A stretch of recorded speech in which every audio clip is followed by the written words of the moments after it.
Good morning. We're going to continue looking at 1 Peter this morning, and we're going to look at 1 Peter 2:16. Live as people who are free. Now remember, it's in the context of submission to governing authorities. Live as people who are free, not using your freedom as a cover-up for evil, but living as servants of God.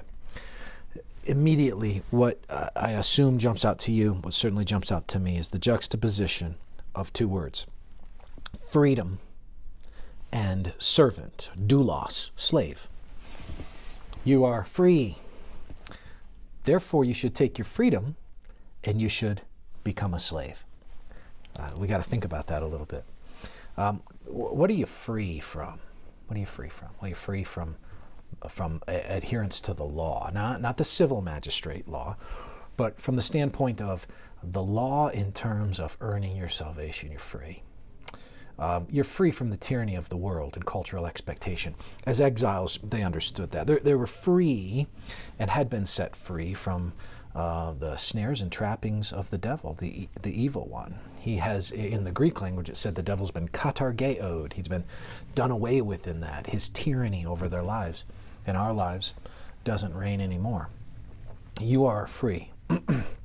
And as a person who's free, you have the potential to use your freedom for the sake of your flesh. Instead, he says, take your freedom and use it to willingly submit, to become a slave, a servant, a doulos to God.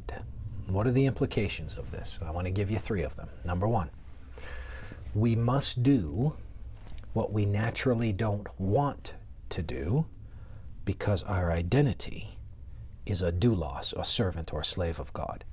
In other words, our willful choice of identifying ourselves as subservient to God will lead us to do things we don't want to do. In this context, namely, submit ourselves to governing authorities.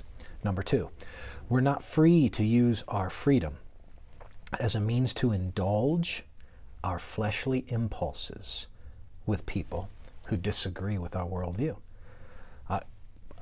You may want to slam people who disagree with you. You certainly can dispute and argue.